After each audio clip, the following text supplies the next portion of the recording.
دیکھو بعض عبادتیں فرض ہوتی ہیں، فرض عبادت اس کو کہتے ہیں ڈائریکٹ اللہ کی طرف اس کی نسبت ہوتی ہے کہ اللہ کا حکم ہے، اور اس میں امر ہوتا ہے، امر کہ یہ کرنا ہے تم نے.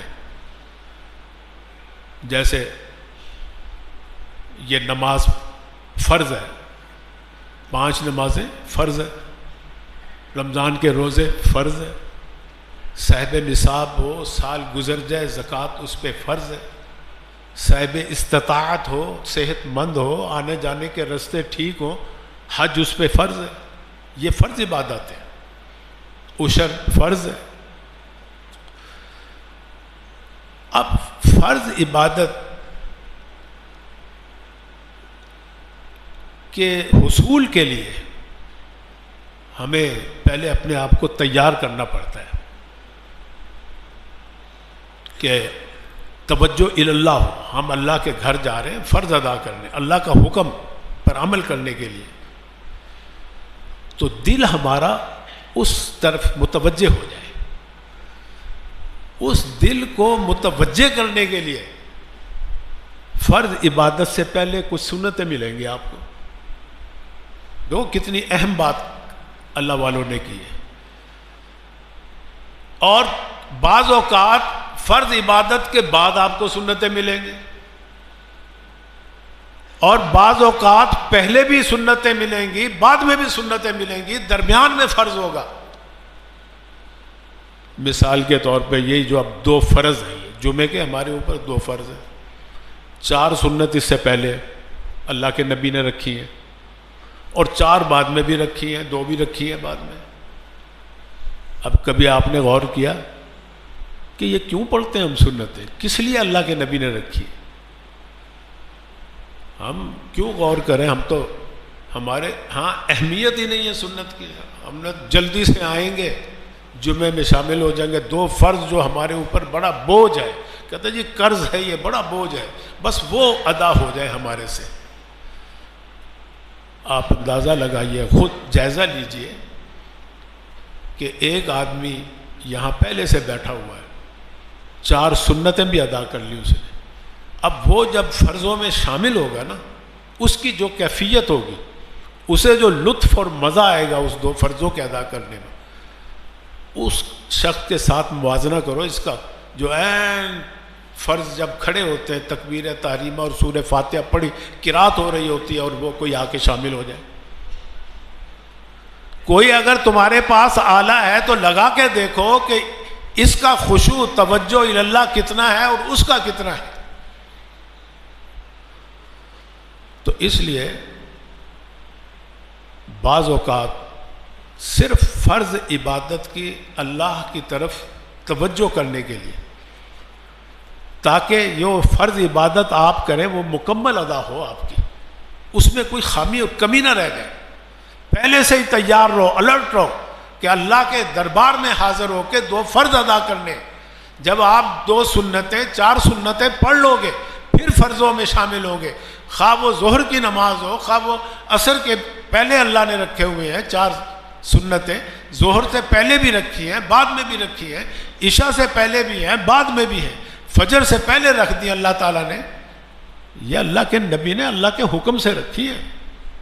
یہ نہ سمجھیے کہ ان کی کوئی حیثیت نہیں، کیونکہ اللہ کے نبی کے بارے میں اللہ تعالیٰ خود فرما رہے ہیں کہ میرا نبی دین کے بارے میں اپنی مرضی سے کوئی حکم نہیں دیتا، تمہیں کوئی بات نہیں کرتا، کوئی گفتگو نہیں کرتا. ہم وہی کرتے ہیں، ہم حکم دیتے ہیں تو یہ آگے پھیلاتے ہیں. فرمائے کہ وَمَا يَنطِقُ عَنِ الْهَوَىٰ إِنْ هُوَ إِلَّا وَحْيٌ يُوحَىٰ. ہمارے نبی کوئی بات نہیں کرے، بولتے بھی نہیں جب تک ہم وحی نہ کریں. تو یہ جو فرضوں سے پہلے آپ کو سنتیں ملتی ہیں نا، یہ توجہ اللہ کے لیے کہ اللہ کے دربار میں حاضر ہونا ہے فرضوں میں، تاکہ پوری توجہ آپ کی رہے. اچھا بھی سنتے بھی پڑھ لی ہم نے، فرض بھی ادا کر لیے، لیکن پھر بھی بہت سی خامیاں رہ جاتی ہیں فرضوں کے اندر. بعض کمی کوتاہی ایسی ہوتی ہے کہ اس کی تلافی شریعت نے بتایا کہ نماز کے اندر ہی کرو، پھر تمہارے فرض پورے ہوں گے ہمارے ہاں، ورنہ کوئی فرض نہیں ہے آپ کے۔ مثلا فرضوں میں تاخیر ہوگی، آپ نے ایک رکعت پڑھی جمعے کی یا ظہر کی، اور پھر کھڑے ہونے میں تاخیر ہوگی، امام کے پیچھے تو ہے نا جی، صاحب کچھ ہو جائے تو معاف ہے، امام کے اوپر ہی سارا بوجھ ہوتا ہے۔ اکیلے اگر تم نماز پڑھ رہے ہو ظہر کی، آپ نے ایک رکعت کے بعد کھڑا ہونا تھا، بیٹھ گئے، بیٹھے رہے، پھر یاد آیا اللہ اکبر یا سبحان اللہ سبحان اللہ سبحان، اتنی مقدار، اس سے زیادہ بیٹھے رہے تو سجدہ سہو آ گیا تمہارے۔ اسی طرح نماز کے اندر کوئی واجب چھوٹ جائے، بعد میں یاد ہو، پھر بھی سجدہ سہو آ جائے گا، کرو گے سجدہ سہو تو نماز پوری ہوگی، ورنہ نہیں۔ عام طور پہ ہمارے سے غلطی ہو جاتی ہے وطروں کے اندر کہ ہم نے کھڑے ہو کے دعائے قنوت پڑھنی تھی، اللہ اکبر کہہ کے رکوع میں چلے جاتے ہیں، اب وہ چھوٹ گیا، دعائے قنوت پڑھنا، دعا پڑھنا واجب تھا، ترک ہو گیا۔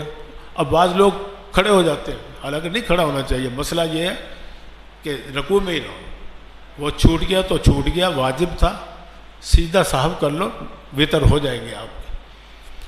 اور اگر رکوع سے اٹھ گئے، پھر آپ نے دعا بھی پڑھ لی، پھر بھی سیدھا صاحب کرنا پڑے گا، نہیں کرو گے تو نماز ہی نہیں ہوگی آپ۔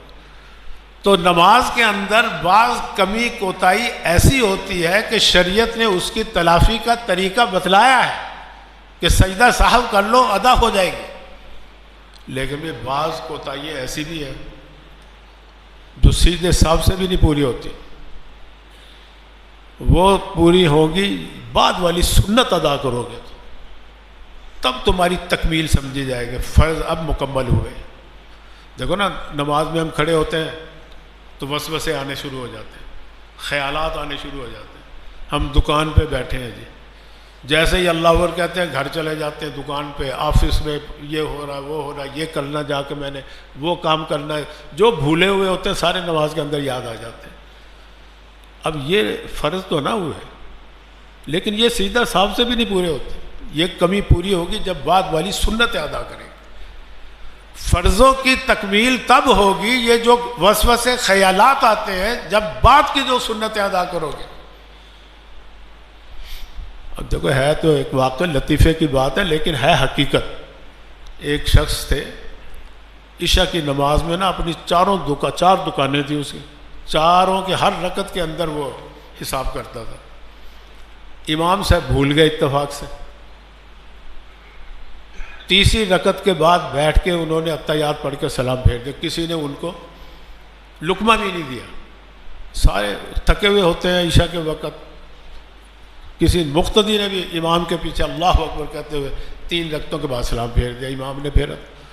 وہ جو صاحب تھے نا، جو نماز کے اندر 4 دکانوں کا حساب کرتے تھے، وہ آ گئے امام صاحب کے بعد، امام صاحب آج تو نماز میں آپ نے 3 رکعتیں پڑھائی۔ امام صاحب کہتے ہیں نہیں، میں نے 4 پڑھائی ہیں۔ کہتے ہیں نہیں بھائی، پچھلوں سے پوچھا کیوں بھی بتاؤ تم، وہ سب گمسم، ان کا پتہ ہی نہیں، ان کے بھی تو خیالات پتہ نہیں کہاں پھر رہے ہوں گے۔ وہ بھائی کوئی بھی نہیں اور کہہ رہا، تم کیسے کہتے ہو کہ 1 رکعت چھوٹ گئی ہے، 3 رکعتیں پڑھائی ہیں میں نے۔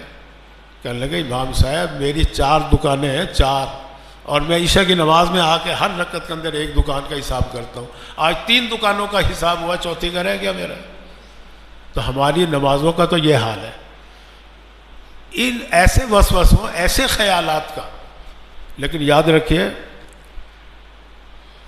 اگر نماز کے اندر اللہ اکبر کہا، تکبیر تحریمیں، اور چلے گئے تم بھاولپور روڈ پہ، تمہیں پتہ ہی نہیں، کہیں چلے جاتے رہو، نماز میں خلل نہیں آئے گا۔ اگر تمہیں یہ پتہ چل گیا کہ بھی میں تو نماز کے اندر ہوں، پھر بھی تم وہیں جا رہے ہو، وہ نماز نہیں ہوگی آپ کی۔ جان بوجھ کے، یعنی دانستہ طور پہ اگر اپنے خیالات کو کسی اور طرف لے جاؤ گے، حساب کتاب کرو گے دکان کا، تو یہ نماز ختم ہے۔ نہ ہونے کے برابر. ہاں وہ تو یہ ہے کہ جب تمہارا خیال ادھر ادھر جائے فوراً تم خیال نماز کے اندر لے آؤ. اچھا لے آئے تم, تھوڑی دیر کے بعد پھر چلا گیا, جاتا رہے, وہ تمہاری اختیار میں نہیں ہے. جیسے ہی پتہ چلا پھر واپس آ جاؤ. ساری نماز اس طرح پڑھتے رہو کہ چلا گیا خیال, لیکن جب پتہ چلا کہ میں تو نماز میں ہوں, پھر نماز میں توجہ کر لی, اللہ کی طرف توجہ کر لی, ساری نماز اس طرح پڑھ لی, نماز ہو جائے گی تمہاری. مسئلہ ہے شریعت کا. لیکن اگر تم پتہ چل گیا میں نماز میں ہوں اور پھر حساب کر رہے ہو, حساب پہ حساب, حساب پہ حساب, اس نماز کو دوبارہ پڑھو, لوٹانا پڑے گا آپ. تو میں عرض یہ کر رہا تھا کہ اللہ والوں نے بتایا ہے کہ یہ سنتیں جو ہوتی ہیں نا جی, فرض عبادت سے پہلے مقصد ہے فرض کی تکمیل کرانا تم سے, اور جو بعد میں اللہ رکھی اللہ کے رسول نے, اس کا مقصد بھی فرضوں کی تکمیل. پہلی سنتوں کا طریقہ الگ ہے, وہ توجہ اللہ کے ذریعے تکمیل کرانی جاتی ہے, اور جو بعد میں ہے مقصد ان کا بھی فرضوں کی تکمیل ہے, لیکن اس کا ہے جو نماز کے اندر کمی کوتاہی ہوئی نا, اس کی تلافی ہو جائے. اس لیے سرکار دو عالم صلی اللہ علیہ وسلم نے رمضان آنے سے پہلے شعبان کے مہینے میں بھی فرمایا کہ روزے رکھو. خود 15ویں تاریخ کا بھی روزہ مستحب ہے, لیکن اس مہینے میں بھی آپ صلی اللہ علیہ وسلم اتنے روزے رکھتے تھے, اتنے روزے رکھتے تھے. حضرت عائشہ فرماتی ہیں ہم سمجھتے تھے کہ چھوڑیں گے ہی نہیں, لیکن کبھی چھوڑ دیتے تھے, ہم سمجھتے تھے رکھیں گے ہی نہیں. یہ صرف ہماری اور آپ کی سہولت کے لیے کہ روزے رکھنا بھی جائز ہے شعبان میں, چھوڑنا بھی جائز ہے, لیکن رکھو گے تو اپنے آپ کو تیار کرو گے رمضان کے فرض روزوں کے لیے. اور شوال میں پھر سنت ہے 6 روزے رکھنا. ان کا مقصد بھی رمضان کے روزوں میں جو کمی ہوئی نا, اور لازمی کمی ہوئی ہے ہماری, ان کا کفارہ بنے گے. یہ 6 روزے تلافی ہو جائے گی. رمضان کی فرض روزے جو ہمارے پورے سمجھے جائیں گے اگر ہم بعد والے 6 روزے رکھیں گے. اللہ تعالیٰ ہم سب کو توفیق دے. وآخر دعوانا